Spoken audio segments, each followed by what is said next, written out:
अस्सलाम वालेकुम स्टूडेंट, कैसे हैं आप? उम्मीद है कि आप खैरियत से होंगे। आज की इस लेक्चर के अंदर हम इंग्लिश स्ट्रक्चर्स की बात कर लेंगे, उसके बारे में पढ़ेंगे, क्योंकि जब कभी भी हम इंग्लिश बोल रहे होते हैं तो उसमें हम बहुत सारे स्ट्रक्चर्स का इस्तेमाल करते हैं। तो आइए शुरू कर लेते हैं। आज का जो पहला स्ट्रक्चर है हमारे पास, ऐसे जुमलों को जिसमें किसी चीज़ के करने के बारे में सोचना जाहिर करें, तो ऐसे जुमलों को इंग्लिश में ट्रांसलेट करने के लिए थिंकिंग ऑफ का इस्तेमाल कर लेते हैं। अब ये थिंकिंग ऑफ का स्ट्रक्चर कैसे बनेगा देखें। पहले सब्जेक्ट, फिर उसके बाद हेल्पिंग वर्ब, फिर थिंकिंग ऑफ के बाद हम वर्ब की हमेशा फोर्थ फॉर्म इस्तेमाल करेंगे, फिर उसके आगे रिमेनिंग जो भी ऑब्जेक्ट आ जाए, जो भी वर्ड्स आ जाएं, वो हम लिख लेते हैं। जैसे कि वो अंग्रेज़ी सीखने का सोच रहा है, वो अंग्रेज़ी सीखने का सोच रहा है। He is thinking of learning English, he is thinking of learning English. मैं कॉलेज में दाखिला लेने का सोच रहा हूँ, मैं कॉलेज में दाखिला लेने का सोच रहा हूँ। I am thinking of taking admission in college, I am thinking of taking admission in college. वो ये मकान छोड़ने का सोच रहा है, वो ये मकान छोड़ने का सोच रहा है। He is thinking of leaving this house, he is thinking of leaving this house. Aslam नई गाड़ी खरीदने का सोच रहा है, असलम नई गाड़ी खरीदने का सोच रहा है।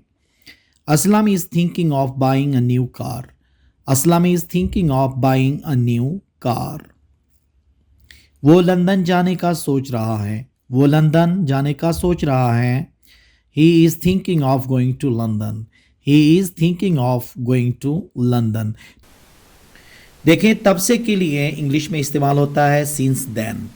since then का इस्तेमाल होगा किस चीज़ के लिए? तब से कहने के लिए। अब इसका फार्मूला बनेगा since then, फिर उसके बाद सेंटेंस। जैसे कि तब से वो यहाँ नहीं आया है, तब से वो यहाँ नहीं आया है। since then he has not come, since then he has not come here. तब से मैं उससे नहीं मिला हूँ, तब से मैं उससे नहीं मिला हूँ। since then I have not met him, since then I have not met him. तब से उसने इस कॉलेज में नहीं पढ़ाया है, तब से उसने इस कॉलेज में नहीं पढ़ाया है। since then he has not taught in this college, since then he has not taught in this college.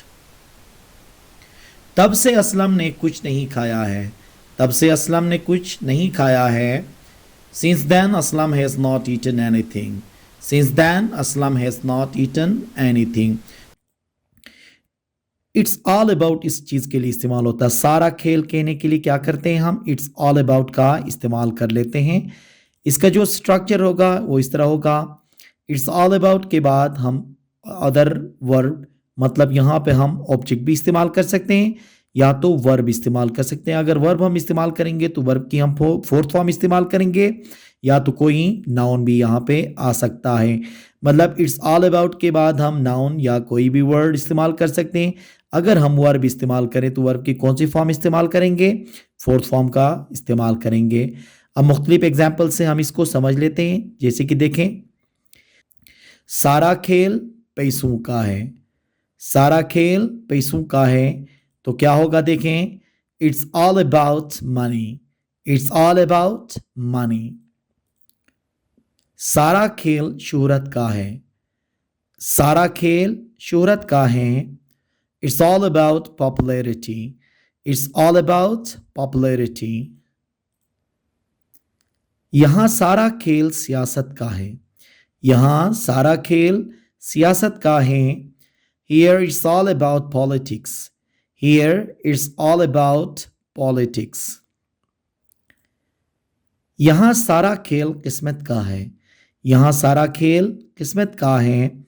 Here it's all about luck, here it's all about luck. सारा खेल अंग्रेजी सीखने का है, सारा खेल अंग्रेजी सीखने का है। It's all about learning English, it's all about learning English. देखें, जितना भी या चाहे जितना भी कहने के लिए इंग्लिश में इस्तेमाल होता है, नो मैटर हाउ मच या नो मैटर हाउ हार्ड। देखिए, मच और ये जो हार्ड है वो मौके की मुनासिबत से हम आगे इस्तेमाल कर लेंगे, ठीक है। अब इसका फार्मूला जो होगा, नो मैटर हाउ मच और हार्ड के बाद आएगा सब्जेक्ट, फिर उसके बाद वर्ब की फर्स्ट फॉर्म, फिर उसके बाद सेंटेंस आएगा, ठीक है। जैसे कि आप जितना भी चीखो वो आपकी बात नहीं मानेगा, आप जितना भी चीखो वो आपकी बात नहीं मानेगा। No matter how much you shout, he will not listen to you. No matter how much you shout, he will not listen to you. वो जितना भी कोशिश करें वो ये सवाल हल नहीं कर सकेंगे, वो जितना भी कोशिश करें वो ये सवाल हल नहीं कर सकेंगे। No matter how hard they try, they will not be able to solve this question. अब यहाँ पे देखें ना, हार्ड का लफ्ज इस्तेमाल किया, यहाँ पे जितना भी किस सेंस में इस्तेमाल हुआ है, सख्त कोशिश के सेंस में इस्तेमाल हुआ है, ठीक है। तो इसलिए हमने क्या कहा, no matter how hard they try they will not be able to solve this question. इसका तर्जुमा इस तरह से भी हो सकता है, चाहे वो जितना भी मेहनत करें, ठीक है, वो जितना भी मेहनत करें या वो जितना भी कोशिश करें के जगह में आप चाहे वो जितना भी कोशिश करें हम इस्तेमाल कर सकते हैं। आप जितना भी मेहनत करो ये पेपर आप हल नहीं कर सकोगे। इसको हम इस तरह से भी कह सकते हैं, चाहे आप जितना भी मेहनत करो ये पेपर आप हल नहीं कर सकोगे। तो इसका तर्जुमा होगा, no matter how hard you try you will not be able to solve this paper. No matter how hard you try you will not be able to solve this paper. आप जितना भी उसे समझाने की कोशिश करो वो नहीं समझेगा, आप जितना भी उसे समझाने की कोशिश करो वो नहीं समझेगा। No matter how much you try to explain it to him, he will not understand. No matter how much you try to explain it to him, he will not understand. बकवास करने को इंग्लिश में talk nonsense कहते हैं। Talk nonsense किसके लिए इस्तेमाल होगा, बकवास करने को।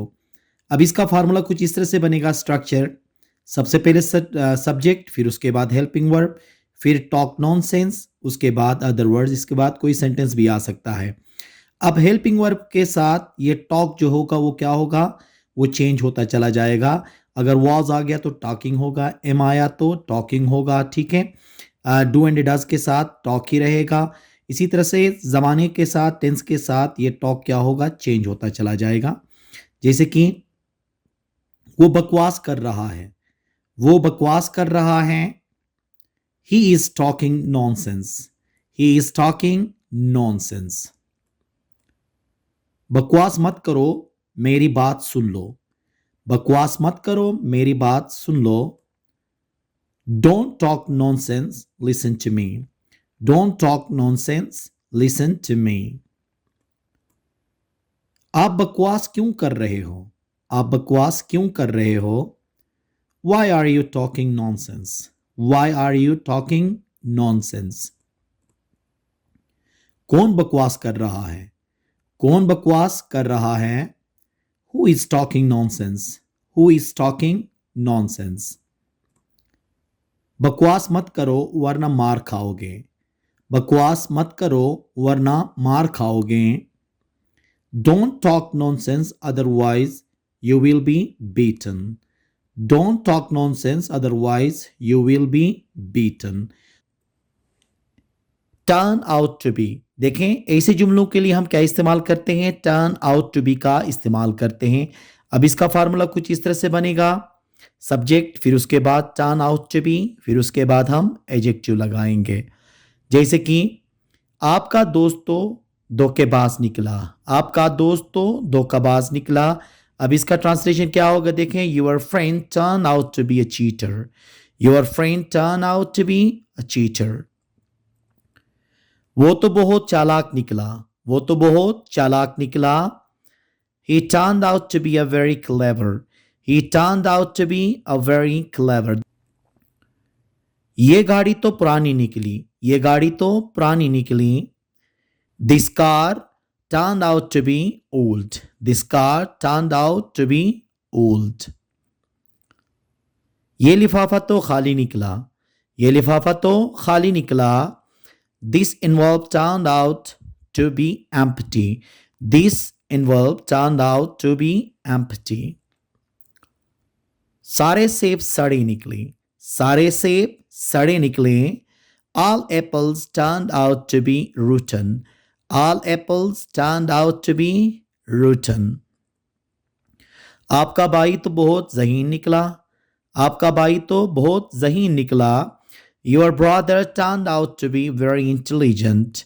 Your brother turned out to be very intelligent. देखिए, और वो भी कहने के लिए इंग्लिश में हम इस्तेमाल करते हैं and that too. And that too का इस्तेमाल करेंगे और वो भी कहने के लिए. अब इसका फार्मूला कुछ इस तरह से बनेगा, पहले सेंटेंस, फिर उसके बाद एंड दैट टू, फिर सेकंड सेंटेंस. मतलब एक सेंटेंस पहले आएगा, फिर एक सेंटेंस बाद में आएगा, दरमियान में क्या होगा, एंड दैट टू का हम इस्तेमाल कर लेंगे. जैसे कि देखें, असलम गांव चला गया है और वो भी अपने वालिद से पूछे बगैर. अब इसका क्या होगा, Aslam has gone to village and that too without asking his father. Aslam has gone to village and that too without asking his father. उसने मुझे डांटा और वो भी बगैर किसी वजह के. उसने मुझे डांटा और वो भी बगैर किसी वजह के.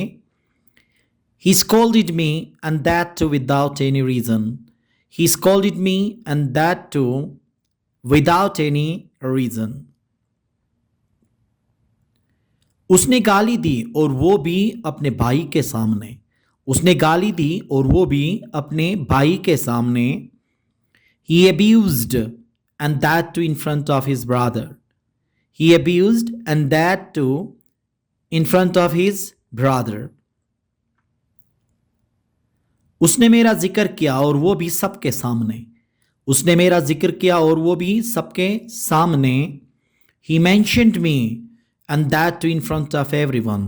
He mentioned me and that too in front of everyone. उसने मुझसे पैसे लिए और वो भी ज़बरदस्ती. उसने मुझसे पैसे लिए और वो भी ज़बरदस्ती. He took money from me and that too by force. He took money from me and that too by force. नाम ही नहीं ले रहा है या तैयार नहीं है या तैयार नहीं होना, उसके लिए इस्तेमाल होता है नॉट रेडी टू. अब इसका जो फार्मूला बनता है वो कुछ इस तरह से बनेगा, पहले सब्जेक्ट, फिर उसके बाद हेल्पिंग वर्ब टेंस के हिसाब से, फिर नॉट रेडी टू, फिर वर्ब की फर्स्ट फॉर्म और अदर वर्ड्स आएंगे. जैसे कि वो तो गांव जाने का नाम ही नहीं ले रहा है. अब इसको इस तरह भी हम कह सकते हैं कि वो तो गांव जाने के लिए तैयार ही नहीं है, ये भी हम कह सकते हैं. अब इसका इंग्लिश ट्रांसलेशन होगा, he is not ready to go to village. He is not ready to go to village. आप तो चुप होने का नाम ही नहीं ले रहे हो. आप तो चुप होने का नाम ही नहीं ले रहे हो. इसका तर्जुमा होगा, you are not ready to keep quiet. You are not ready to keep quiet. वो तो पढ़ने का नाम ही नहीं ले रहा था. अब यहाँ पे देखें, हम था की बात करें, इसका मतलब है हम पास्ट की बात करते हैं. तो इसमें क्या होगा, he was not ready to read. He was not ready to read. वो तो पैसे वापस करने का नाम ही नहीं ले रहा. इसको हम इस तरह से भी कह सकते हैं, वो तो पैसे वापस करने के लिए तैयार ही नहीं है. He is not ready to return money. He is not ready to return money. वो तो खाना खाने का नाम ही नहीं ले रहा. वो तो खाना खाने का नाम ही नहीं ले रहा है. He is not ready to eat food. He is not ready to eat food. तो जहाँ पे नाम ही नहीं ले रहा है या तैयार ही नहीं है कहते हैं, तो उसको जब हम इंग्लिश में ट्रांसलेट करेंगे तो हम नॉट रेडी टू का इस्तेमाल करेंगे, फिर उसके बाद वर्ब की फर्स्ट फॉर्म का इस्तेमाल कर लेंगे. उम्मीद है कि आज का ये लेक्चर आपको पसंद आया होगा. Thank you very much.